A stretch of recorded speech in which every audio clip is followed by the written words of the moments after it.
Hello folks, how are you doing? You're all very welcome to the hills of Donegal. And a while Lottie has asked me about my scones and the different kind of scones that I do. I have two basic recipes for scones, one sweet and the other savoury. The both of them are wild simple, not hard to do, just a few basic ingredients and then other bits and pieces that you can add along the way. So today I'm going to make apple and sultana scones. This is the ingredients.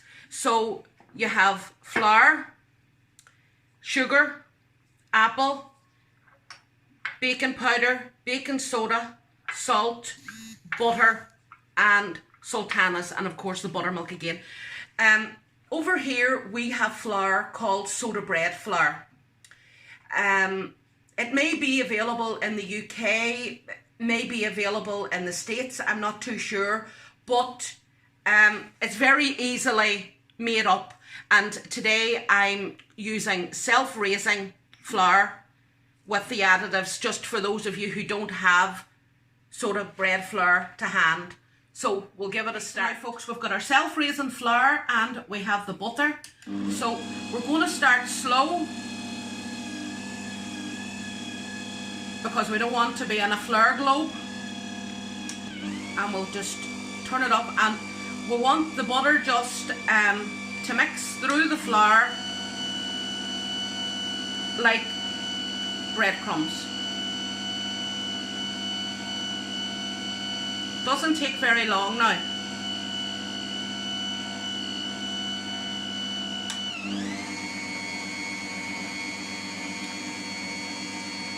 I always use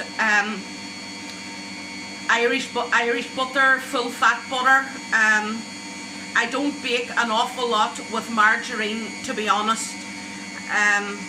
That's not to say that you can't, but just for me personally, I don't.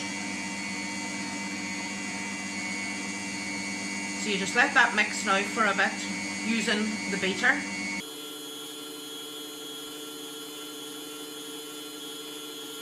Now, then you want to turn it down to probably the lowest setting then, and you want to add your other dryish ingredients. So you have sugar going in, 50 grams. Now this is an apple that I grated. Now when I grated it, I just sprinkled lemon juice on it and that stopped it going brown. So it's a full Granny Smith apple. Then I have a teaspoon of baking soda and baking powder. Now I also have a teaspoonful of salt. Now I have here 60 grams of sultanas that I stepped last night in apple juice. So in that's going to go as well.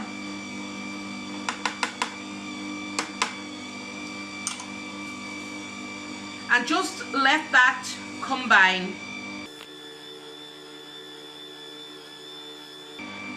Now you want to add your milk now to this mixture. Now you want to just trickle it in slowly and let it all combine.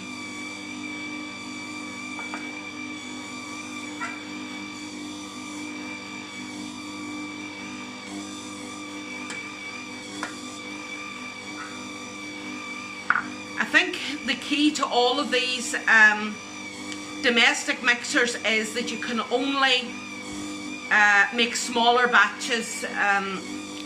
If you overload them, they labour,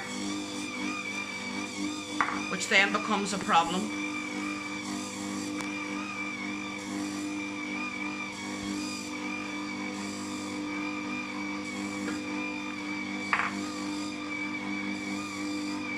Now, don't put the milk in all at once, because you know you may not use all the milk. It depends on the flour, it depends on the atmosphere. There's lots of different factors when you're adding your milk. Now I'll just raise that up a wee notch for a quick minute, just to gather whatever flour is on the bottom of my bowl.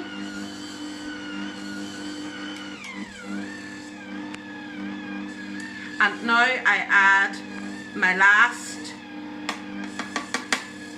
bit of flour.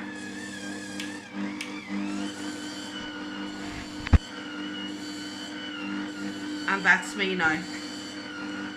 Now folks, this is the sort of consistency here that you're looking for. It's not dry, it's certainly on the wet side, as you can see there now. So what we're going to do is now we're going to sprinkle a bit of flour on your counter. And this is another wee mistake that people make. They tend to put an awful lot of flour on the counter. If you do that, you're affecting your recipe, because you're putting more flour into your mix, and that's going to give you a kind of a harder scone, you know. They'll not be light. These scones, hopefully, they usually are. I hope they are today. They're usually a light scone. So you want to take your rolling pin now, and you want to just roll it out slightly. And again, you know, we're not making pancakes, so we want to give a bit of height to these scones. Now, I got a new cutter. It's an old cutter. It's a vintage cutter. I got it from a wee company on Instagram called Jasper's Kitchenalia. So it's a teardrop shape, so that's what I'm doing today, because I'm crying loads because I can't get out to the garden. So sort of it's paisley shape. So I'm going to cut that into my scone like that.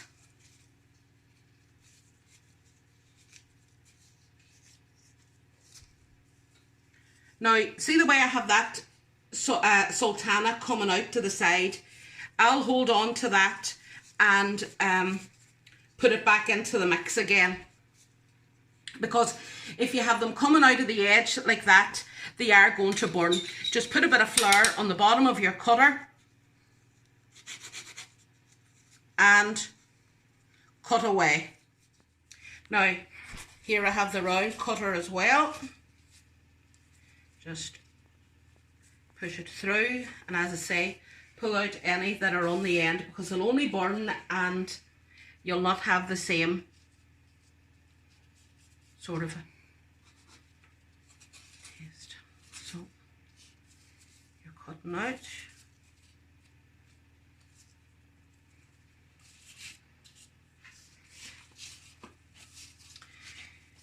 You know, you want to handle your mix as little as possible as well.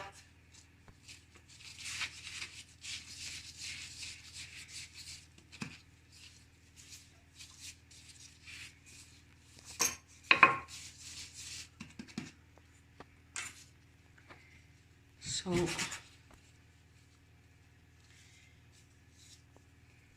I just put them on a bit of greaseproof paper on the bottom of my pans.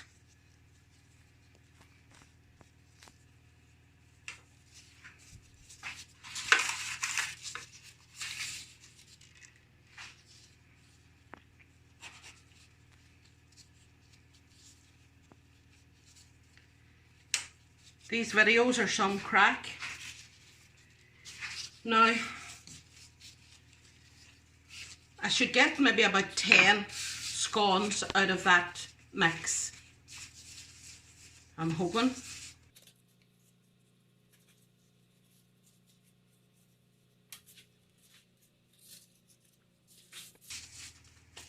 And this is the runt of the batch it out, hey? There always has to be a runt.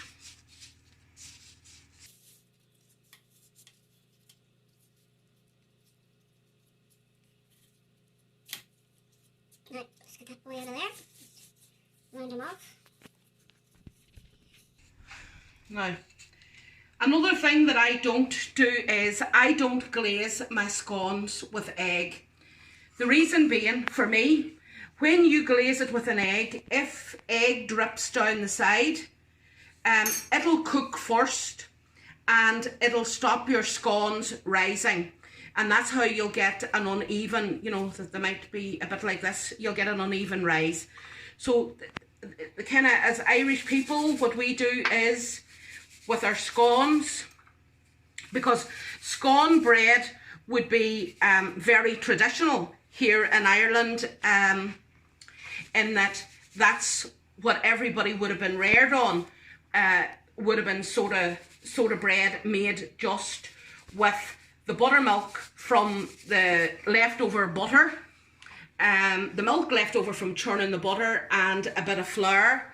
And it is just diversified over the years, and it really makes a very nice savoury bread, like with caramelised onions and cheese and things like that in through it. But it's a slightly different recipe that I'll show you again, but again it's very simple. So I want to get these into the oven as quick as I can. I have the ovens heated now at 220. I will put these in and I'll turn the oven down then to 190. Now I have a fan oven, so you know, if you don't have a fan oven, you'll need to adjust those temperatures by 10 degrees. We'll put them in for about 10 or 12 minutes and we'll see how we get on. Now folks, here we are, just out of the oven. I would say 12 minutes in my oven done them. So if you turn them over and tap, you get a hollow sound. That tells you that they're ready to rock. They are ready for the belly. So just put them out onto a cooling tray.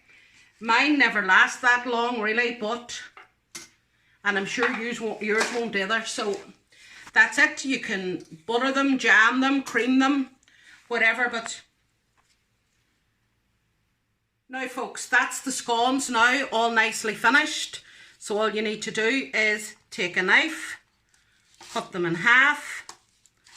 There you go there now. You're ready for your butter, your jam, your cream, whatever you fancy. So thanks very much for watching and enjoy your scones. Bye for now from the hills of Donegal.